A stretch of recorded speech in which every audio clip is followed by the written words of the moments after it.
É um prazer recebê-los nesse evento da Gilead Science Brasil, uma empresa com um pouco mais de 30 anos e um forte portfólio de virologia, para um evento que a gente vai abordar o tratamento atual da hepatite B crônica durante a 29ª Semana de Fígado do Rio de Janeiro.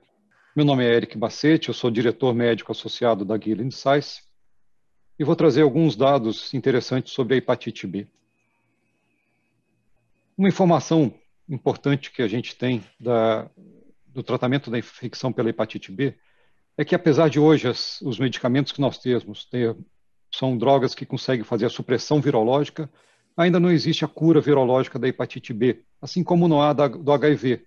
Logo, são tratamentos a longo prazo, muitas vezes de tempo indefinido, muito diferente do vírus da hepatite C, que hoje a gente consegue curar a grande maioria dos pacientes. Em 2015, a Organização Mundial de Saúde ela estipulou metas para a eliminação das hepatites virais como problema de saúde pública. No caso da hepatite B, uma das metas é a prevenção da infecção, com vacinação de crianças tomando a primeira dose ao nascimento, uma meta de 90% disso, 100% do sangue testado e 90% com acesso a injeções seguras. Uma segunda meta é uma meta de testagem, em que a OMS espera até 2030 que 90% das pessoas já tenham sido testadas para a hepatite B. E daquelas que são elegíveis para tratamento, que 80% estejam em tratamento até 2030. Com isso, a gente consegue eliminar a hepatite B como um problema de saúde pública. Entretanto, existem diversas barreiras para que essa meta seja alcançada. Esse cenário é o cenário que a Organização Mundial de Saúde encontrou em 2015 no mundo, em relação à vacinação, à transmissão materno-fetal do vírus B, à segurança do sangue e das injeções, a medidas para redução de dano, ao diagnóstico da hepatite B e ao tratamento. Entretanto, nós precisamos de avançar muito, principalmente em diagnóstico e tratamento, para que em 2030 a gente consiga alcançar essas metas da OMS. E como é que é o cenário no Brasil do ponto de vista epidemiológico? Existe um estudo publicado em que dá uma previsão de uma prevalência em torno de 0,5% de pessoas HBsAg positivas no Brasil, o que daria um pouco mais de 1 milhão de brasileiros com infecção crônica pelo vírus B. Essa prevalência ela varia muito de acordo com a população estudada. Quando a gente pega, por exemplo, população privada de liberdade, chega a quase 10%. Entre pessoas vivendo com HIV/AIDS, 3%. Entre indígenas, 1% de prevalência. E mesmo entre populações como, por exemplo, entre indígenas, dependendo da tribo, essa prevalência da infecção crônica pelo vírus B varia muito. No estudo recém-publicado pelo Dr. Francisco Souto, ele faz um apanhado de dados da literatura e dados apresentados em congressos da prevalência da hepatite B no Brasil em diversos cenários. E era clássico, quando a gente tinha altas prevalências, isso é, acima de 8% do HBsAg, em toda a região amazônica. Hoje, nesse estudo publicado, não há mais regiões de alta prevalência. Nós temos ainda regiões de prevalências intermediárias alta, como aqui no Acre, intermediária baixa, como essa região aqui do Pará, e regiões de baixa prevalência. E o que chama atenção na atualização desses dados é regiões como no Espírito Santo, no oeste de Santa Catarina e do Paraná, que eram regiões de elevada prevalência, hoje não se encontra mais uma prevalência tão alta da infecção pelo vírus B. Mas existiria, pelo menos hoje no Brasil, em torno de 200 mil pessoas candidatas a tratamento e apenas 30, 35 mil estão em tratamento atual. E é extremamente importante identificar essas pessoas, porque a hepatite crônica B, assim como a hepatite C, usualmente ela tem um curso insidioso, lento, e normalmente a pessoa ela é oligossintomática ou assintomática. E a infecção crônica na população adulta, ela pode evoluir para uma fibrose significativa, cirrose e carcinoma hepatocelular, sendo que a presença do carcinoma hepatocelular pode ocorrer mesmo até em pacientes que não sejam cirróticos. Uma outra coisa bastante importante e difícil às vezes da gente conseguir localizar é em que estágio da doença o paciente se encontra. A Sociedade Europeia de Fígado, o ISO, tentou simplificar isso, separando os estágios da doença em 2 pontos somente: a infecção crônica pelo vírus B e a hepatite B crônica. Mas ainda, talvez, a forma mais clássica e mais aceita, mais difundida de classificar a evolução da infecção seria fases de imunotolerante. Normalmente são os pacientes na fase mais inicial da doença, em que a transaminase é baixa, a carga viral extremamente alta. Depois disso, o sistema imunológico tenta fazer o clareamento da infecção viral, e aí eu tenho uma redução da viremia e picos e elevações transitórias de transaminase. Depois, entra numa fase de baixa replicação viral e transaminase próximo do normal. Depois, pode ocorrer uma tentativa de novo de uma reativação e tentativa de eliminação. Quando isso ocorre um sucesso disso, eu tenho a perda do antígeno S e o paciente tem uma resolução da infecção. Mas quando eu vou para um tratamento, eu tenho uma série de objetivos no tratamento da hepatite B. Eu tenho objetivos de evitar a evolução da doença para a cirrose, para o carcinoma hepatocelular e para a morte, mas também eu tenho objetivos de normalização de transaminases, eu tenho objetivo de tentar a soroconversão do antígeno E para anti-E, eu tenho um objetivo que é melhora histológica e o objetivo principal, talvez aqui, seja a supressão da replicação viral, ou alcançando o HBV-DNA indetectável. E quem são elegíveis para tratamento? Quando a gente vai para a literatura médica, a gente observa uma série de guias internacionais, guias da Sociedade Americana, guias da Organização Mundial de Saúde, da Associação Europeia de Fígado, da Associação Pan-Pacífica de Fígado, com critérios de tratamento. E o Brasil, nós temos uma guia recém-publicada da Sociedade Brasileira de Hepatologia e de Infectologia, mas basicamente quem dita o tratamento no Brasil é o protocolo do Ministério da Saúde, o PCDT de 2017, que a gente espera uma atualização ainda para esse ano. E esse PCDT, ele trata de uma forma diferente 2 tipos de pacientes: o paciente HBeAg positivo e o paciente HBeAg negativo. Para o paciente HBeAg positivo, se ele tiver aminotransferase 2 vezes o limite superior da normalidade, ou se ele tiver mais de 30 anos de idade, ele já preenche critérios para tratamento. Para o paciente HBeAg negativo, ele teria que ter o HBV-DNA acima de 2.000 unidades por ml e as aminotransferases acima de 2 vezes o limite da normalidade.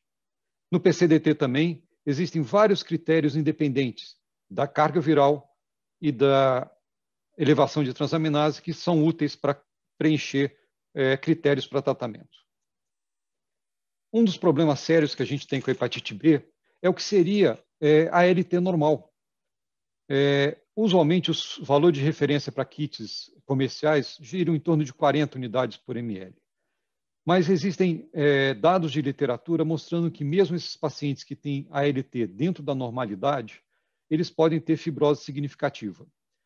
Por isso, algumas guias, como por exemplo a Associação Americana para Estudo do Fígado, ela criou um critério próprio para transaminase normal, sendo 35 para homem e 25 para mulher, a Associação Americana de Gastroenterologia 33 e 25, então, botando valores um pouco mais baixos do que a gente considera normal. Isso acontece, por exemplo, nesse estudo, com quase 700 pacientes HBsAg positivos que tinham uma biópsia hepática disponível, e eles foram observar se eu uso um critério americano, um critério um pouco mais antigo do que o que é usado atualmente, que atualmente é 35 e 25, aqui é de 30 e 19. E eles foram ver que dos pacientes que tinham aminotransferase normal, 17% tinham fibrose significativa. Se as aminotransferases estavam alteradas, mas menos de 2 vezes o valor normal, 44% tinha fibrose significativa. E esse paciente usualmente não preencheria critérios para tratamento. Mesmo quando a gente utiliza o valor de transaminase do laboratório central, do laboratório em que foi feito, a gente tem quase 40% dos pacientes com aminotransferase menores que 2 vezes o valor normal e com uma fibrose significativa, e 3%, inclusive, com cirrose. Um outro problema que a gente está tendo hoje com a hepatite B no Brasil é a questão do envelhecimento da população com hepatite B. Como já há muitos anos a gente vacina a população mais jovem contra a hepatite B, no início de 0 a 5 anos, depois foi estendendo para 19, 29, 49 anos, até se tornar uma indicação universal no Brasil a vacina, o que tem observado é que a taxa de detecção ela tem caído no Brasil, exceto na população com mais de 50 anos de idade. Então, mostrando que essa população, ao envelhecer, ela começa a apresentar, além da infecção pelo vírus B, mais comorbidades. Esse é um estudo americano, foi feita uma coorte em que foram observados mais de 40 mil pacientes com hepatite B crônica entre 2006 e 2015, e o que a gente tem é o seguinte, dependendo da população estudada, num planos comerciais, em que a população geral, num plano de saúde do Medicaid, que é uma população de baixa renda, e principalmente no Medicare, que é uma população mais idosa, prevalências de diabetes, hipertensão e hiperlipemia cada vez mais frequentes nessa população com hepatite B. E das opções terapêuticas, o que a gente tem disponível hoje em relação a análogos e a interferon? O primeiro análogo foi a lamivudina, ela surgiu no final do século passado, e já no século XXI, diversos outros análogos foram sendo aprovados para o tratamento da hepatite B. O adefovir, o entecavir, a telbivudina, o tenofovir, fumarato de tenofovir desoproxila, e agora no Brasil, há pouco tempo, há um ano atrás, o tenofovir alafenamida. Dessas opções terapêuticas, dos 6 análogos disponíveis, 3 são análogos da Gilead. E como é que a gente trata a hepatite B em relação ao mecanismo de ação? Os análogos, tanto entecavir, TAF ou TDF, eles agem principalmente na formação da transcrição do RNA para um novo DNA para a montagem de um novo vírus. Eles inibem, então, a transcriptase reversa. Já o interferon, ele é um imunomodulador. Ele age principalmente na imunidade adaptativa, linfócitos T e linfócito B, e com isso eles fazem um efeito através de interferon gama e citotoxicidade. Hoje os interferons ainda têm uma indicação bastante focada em pacientes mais jovens, que não são cirróticos, que têm aminotransferase elevada e carga viral alta. É uma população pequena. Os análogos são as drogas mais utilizadas para o tratamento da hepatite B hoje, não só no Brasil, mas no mundo inteiro. E os análogos disponíveis no PCDT 2017, basicamente entecavir e TDF, eles entregam uma supressão virológica muito interessante.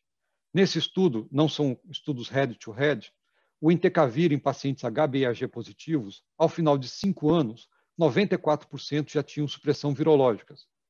O TDF, no 5º ano, nessa mesma população de HbE positivo, tinha 97% de supressão virológica e já tinha 83% de supressão já no 1º ano, contra 55% de supressão no entecavir. De novo, não são estudos head-to-head, mas mostrando que a supressão virológica ela é conseguida com essas drogas. Uma outra coisa muito importante é a estabilização ou a melhora da fibrose hepática com esquemas com análogos. Esse aqui é um exemplo de 348 biópsias pareadas, em que foi feita uma biópsia no início do tratamento, no 1º ano e no 5º ano.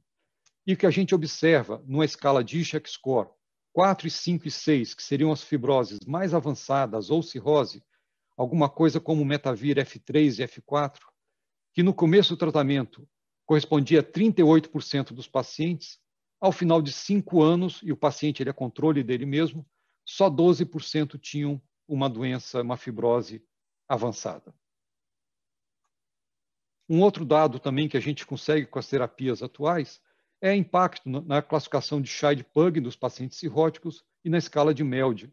Aqui é um exemplo com entecavir, em que, ao final de um ano, o Child-Pugh pré-tratamento, que tinha um score em torno de 8, um B8, aqui, ao final de um ano, a mediana é de um A6. Né?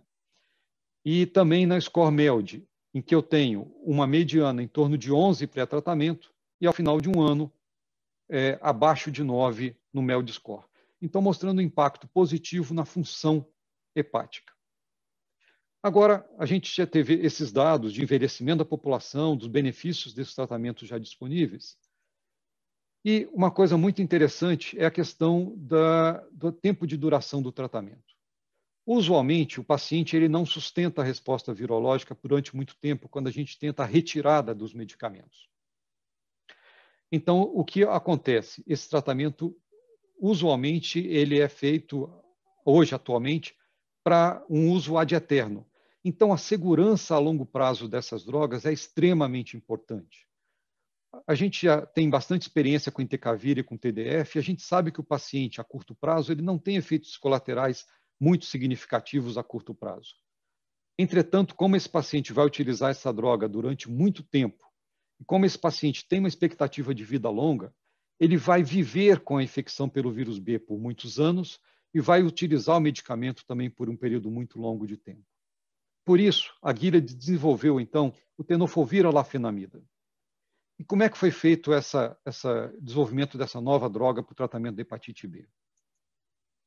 Um dos dados interessantes que a gente observou foi ainda nos estudos de fase 2, que era ver a concentração intrahepática, intracelular, do difosfato de tenofovir. Tanto o TAF como o TDF são prodrogas, eles vão ser fosforilados, e é o difosfato de tenofovir que é a droga ativa. E nesse estudo foi observado que a concentração intracelular do difosfato de tenofovir, quando eu utilizava 25 miligramas de TAF contra 300 miligramas de TDF, isso é, uma dose 10 vezes menor de TAF, mesmo assim, eu tinha uma concentração intracelular de difosfato de tenofovir 5 vezes maior com TAF do que com TDF. Uma outra coisa que esse estudo mostra é que, se eu utilizar o tenofovir, o TFV, por via oral, ele não é absorvido, como mostra aqui nesse gráfico, nessa linha azul. E um outro dado desse estudo é que meias-vidas de difosfato de tenofovir intracelular permanecem elevadas e até mesmo em elevação após 24 horas. Então, o que diferencia os tenofovirs? O TFV, o difosfato de tenofovir, o fumarato de tenofovir desoproxila e o tenofovir alafenamida. Primeiro, o TFV, por via oral, ele não é absorvido. Então, se eu fosse utilizar tenofovir, eu teria que dar essa droga por via endovenosa, injetável. E aí o que foi feito? Esse radical, esse D-anion, tem uma carga elétrica duplamente negativa e por isso que essa droga não passa pela mucosa do trato digestivo para alcançar o plasma. Então, a Gilead pegou essa molécula e mudou o radical de diânio, virou um diéster. E com isso, pela mudança da carga elétrica, essa droga agora ela é absorvida pelo trato digestivo, só que esse radical tem uma meia-vida plasmática extremamente curta e rapidamente isso libera tenofovir no plasma do paciente. E esse tenofovir, através de enzimas transportadoras de ânions orgânicos, ele é transportado para dentro da célula tubular renal e eliminado para o rim. E a concentração de tenofovir e depois de difosfato de tenofovir dentro do hepatócito é extremamente baixa, porque grande parte se perde aqui no plasma. O que foi feito com tenofovir alafenamida? Novamente foi mudado o radical, então agora de um diéster virou um amidato, e esse radical tem uma estabilidade plasmática muito maior. Com isso, eu consigo uma concentração intracelular de tenofovir muito mais alta, 5 vezes mais do que com TDF, e uma concentração plasmática de TDF muito mais baixa. Eu tenho 92% de redução no plasma do paciente de tenofovir, de TFV. E com isso, menos TFV nas células do túbulo renal, menos tubulopatia. E foi isso que os estudos encontraram. E aí, nos estudos agora de fase 3, estudos que a gente chama de 108 e 110, que inclui pacientes HBeAg positivos e HBeAg negativos, 866 pacientes HBeAg positivos. E esses pacientes, eles foram randomizados para utilizar, no estudo duplo cego, ou TAF ou TDF. Inicialmente por 96 semanas, depois se estendeu isso para 144 semanas, que são 3 anos, e depois do terceiro ano de tratamento, todos esses pacientes vão ser tratados num braço agora aberto, com TAF, até completar 8 anos de acompanhamento. O objetivo era avaliar a segurança e a eficácia do TAF e do TDF em pacientes recebendo inicialmente por 3 anos, e como critérios de inclusão, o HBV-DNA de mais de 20 mil unidades, ALT acima de 60 para homens, acima de 38 para mulheres, e uma estimativa de filtração glomerular com clearance maior que 50 ml por minuto. Os pacientes foram estratificados por nível de viremia e por histórico de tratamento, se eram naíves ou experimentados, e foram excluídos, desses dados que eu vou mostrar agora, aqueles pacientes que fizeram switch para TAF na semana 96, que é esse grupo aqui que eu vou mostrar depois esses resultados. Então, como é que é a população estudada? Os 425 pacientes HBAG negativos do estudo 108, eles foram randomizados, então, na proporção de 2:1 para TAF ou para TDF, eram pacientes majoritariamente do gênero masculino, asiáticos. Os genótipos mais prevalentes foram os genótipos B, C e D, poucos genótipos A. O índice de massa corporal em torno de 25 de média. 20% desses pacientes, um pouco mais de 20%, já eram experimentados. Uma ALT que variava no interquartil de 44 a 102, do percentil 25 ao percentil 75 no braço TAF e 47 a 102 no braço TDF. Com fibroteste acima de 0,75, eu tinha 11 pacientes no braço TAF, 14 no TDF, e com história de cirrose, menos de 10% no braço TAF e 10% no braço TDF. Com a randomização, essas populações ficaram estatisticamente semelhantes. No estudo 110, que é com população HBAG positiva, eu tenho agora 873 pacientes, 581 no braço TAF, 299 no braço TDF, e também uma população majoritariamente masculina, asiática, principalmente do leste da Ásia. Aqui eu tenho um predomínio muito forte do genótipo C nessa população, e em torno de 1/4 dos pacientes já eram experimentados. E quais são os resultados que a gente tem da semana 144, que foi aonde termina esses dois braços correndo em paralelos, um braço utilizando TAF e um braço utilizando TDF, no estudo duplo cego? Eu tenho que a supressão virológica, tanto do estudo 108 como do estudo 110, foi estatisticamente semelhante nos dois braços. Assim como não houve diferença em termos de perda do antígeno E, a soroconversão para anti-E e a perda do antígeno S. É um estudo de não inferioridade, então mostrando que pacientes com carga viral menor que 29 unidades por ml alcançaram o mesmo resultados ao final de 144 semanas, numa análise de intenção de tratamento. Isso é, todos os pacientes que foram randomizados e tomaram pelo menos uma dose foram incluídos nessa análise. O que eu tenho de diferença, então, das opções do TAF para o TDF? O primeiro é quando a gente observa a normalização da transaminase pelo critério da SLD na semana 144. No braço que utilizou TAF, 71% dos pacientes tinham aminotransferase normal, contra 59% no braço que utilizou TDF. E o mesmo dado a gente encontrou nos pacientes que são HBIAG positivos, 64% normalizaram a aminotransferase no braço TAF contra 53% no braço TDF. E por que normalizar a transaminase é importante? Esse estudo é um estudo bastante interessante, em que ele compara o risco do desenvolvimento do carcinoma hepatocelular com a normalização precoce durante o tratamento. E aqui ele separa em 3 tipos de pacientes. Pacientes que, ao final de um ano, tinham aminotransferase normal, que é a linha verde aqui do gráfico. Pacientes que, ao final de um ano, tinham aminotransferases entre 1 e 2 vezes o limite superior da normalidade, essa linha tracejada de azul.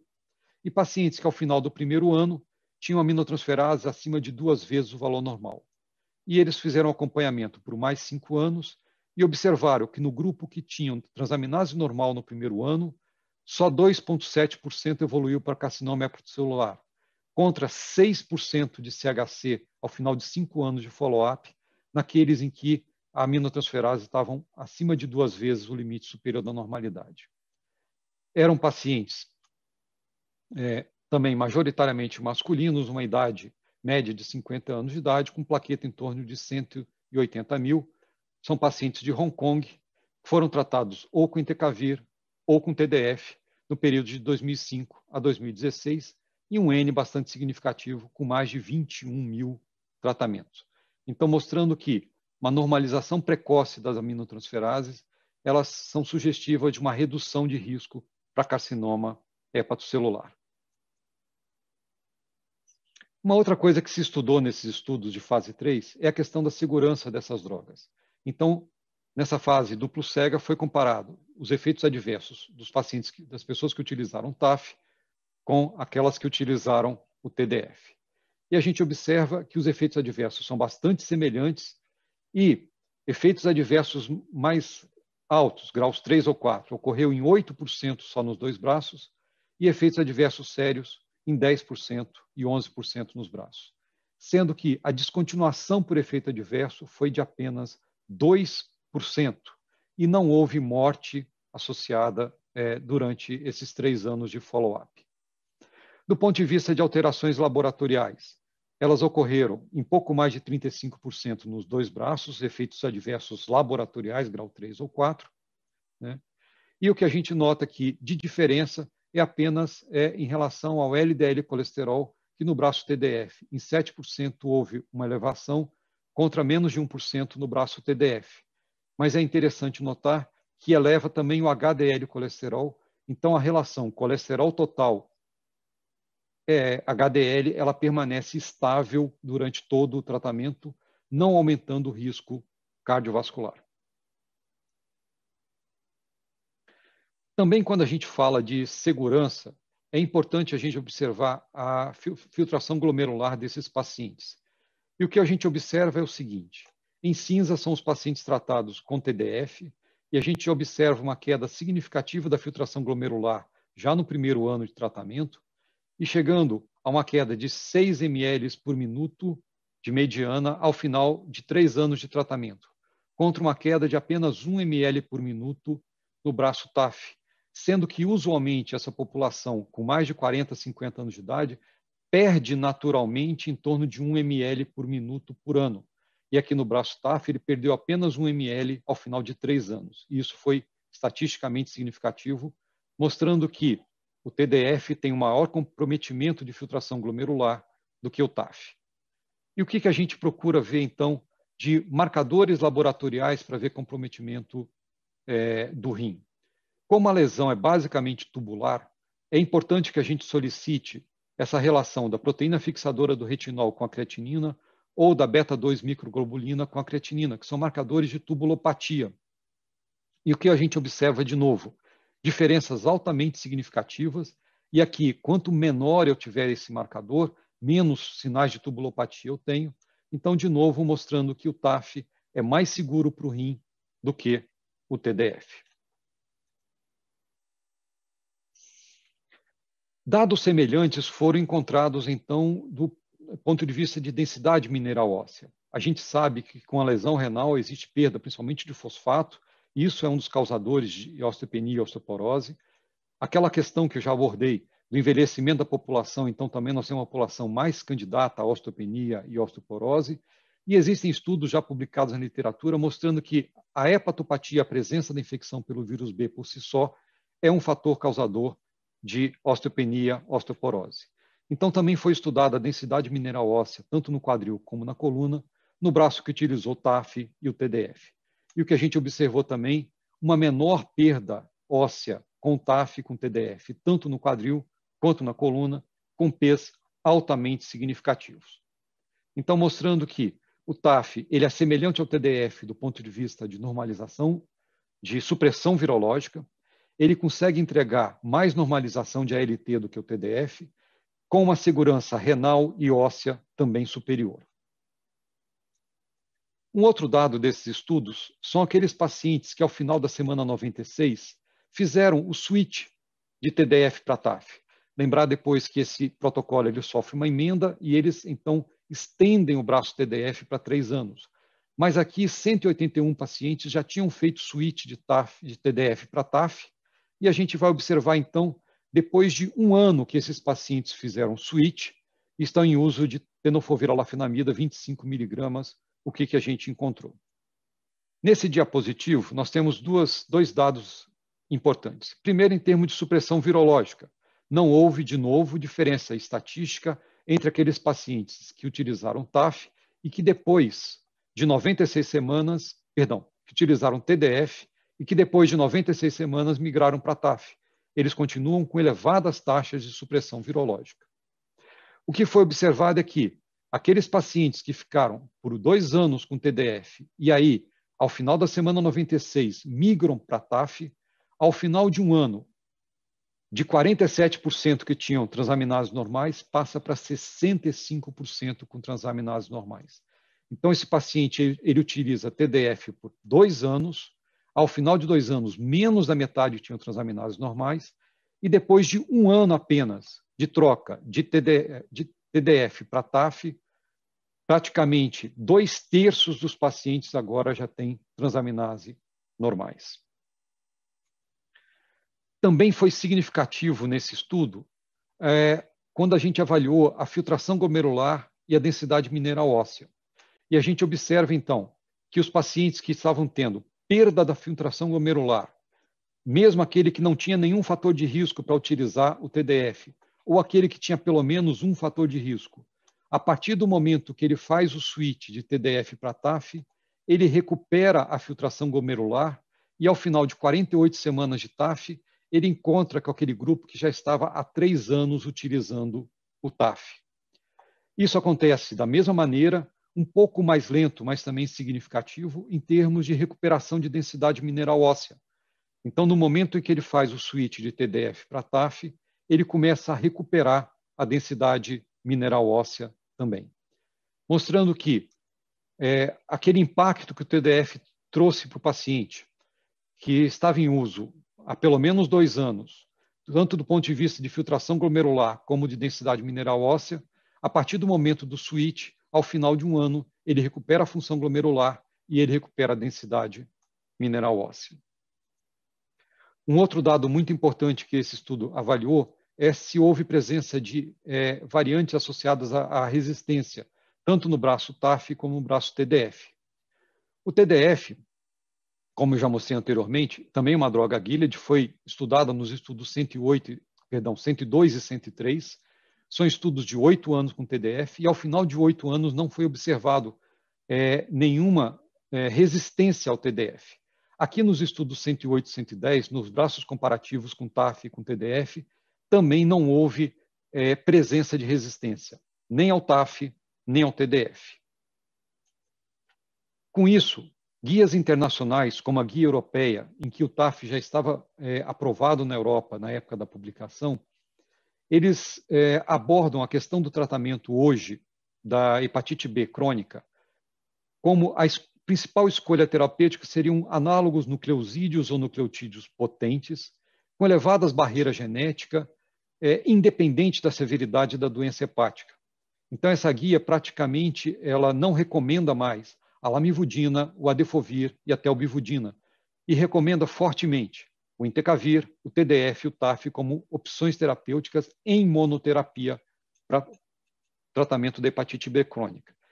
E a guia europeia ela traz o seguinte: existiria alguma indicação preferencial para TAF e entecavir sobre o TDF? E ele mostra que um paciente que tenha mais de 60 anos de idade, ou que tenha algum sinal já de doença óssea prévia, ou algum grau de alteração renal, por exemplo, uma filtração glomerular abaixo de 60, a presença de albuminúria, ou baixa fosfato, ou que esteja em hemodiálise, esse paciente não deveria utilizar o TDF, o tenofovir, o fumarato e tenofovir desoproxila, e deveria utilizar ou tenofovir alafenamida ou o entecavir. Mas a própria guia europeia faz uma ressalva em relação ao entecavir, que aquele paciente já experimentado usar algum análogo também não deveria utilizar o entecavir, nem o TDF, nem o entecavir. E aí a droga de eleição para esse paciente é o TAF, porque as taxas de resistência em pacientes já experimentados análogos, quando a gente utiliza entecavir, são extremamente elevadas. Em resumo, quais são as mensagens principais dessa apresentação de hoje? Primeiro, que a infecção crônica pelo vírus B é uma doença extremamente dinâmica. e muitas vezes é difícil a gente conseguir encaixar o paciente em uma daquelas fases. A fibrose pode progredir tanto em pacientes HbA1g positivos como HbA1g negativos. E os análogos nucleosídeos são as opções terapêuticas mais utilizadas no mundo todo. São altamente efetivas, mas não são curativas. Elas são efetivas em supressão virológica, elas são efetivas em redução de fibrose hepática e em melhora do funcionamento do fígado. Elas conseguem reduzir a incidência de carcinoma hepatocelular, e um assunto que está sendo muito comentado desde a primeira publicação, o ano passado, é que possa haver alguma diferença entre essa redução do carcinoma hepatocelular entre o entecavir e o TDF, e que a supressão virológica ela é extremamente alta, mas o desaparecimento do antígeno de superfície do vírus da hepatite B é um evento muito raro. Além disso, o tratamento é prolongado, talvez ad eterno. Um outro dado que foi apresentado, então, é que o TAF, uma prodroga do tenofovir, do TFV, com 89% menor concentração plasmática do que o TDF, mostrou elevadas taxas de supressão virológicas comparáveis ao TDF e não apresentou evidência de resistência na semana 96 nem na semana 144. 90% dos pacientes HbA1g negativos e 73% dos HbA1g positivos tinham supressão HBV-DNA menor que 29 unidades, comparáveis ao TDF. E pacientes que receberam TAF tiveram maiores taxas de normalização de ALT do que aquele grupo que permaneceu com TDF. O TAF mostrou, então, um perfil de segurança renal e ósseo superior ao TDF, com menor impacto em densidade mineral óssea e menor impacto na filtração glomerular, incluindo dados de proteinúria e da estimativa da filtração glomerular. TAF, assim como o TDF, é extremamente bem tolerado, com poucos efeitos adversos sérios. E um dado extremamente significativo é que naqueles pacientes que depois de 96 semanas com TDF e fizeram troca para TAF, ao final de um ano de acompanhamento, eles tiveram recuperação da filtração glomerular e parte da densidade mineral óssea também. Essa é a mini bula do produto, do Venlid, e eu gostaria muito de agradecer, então, a atenção de vocês durante esses 40 minutos em que a gente pôde conversar um pouco sobre a atualização do tratamento da hepatite B. Obrigado a todos.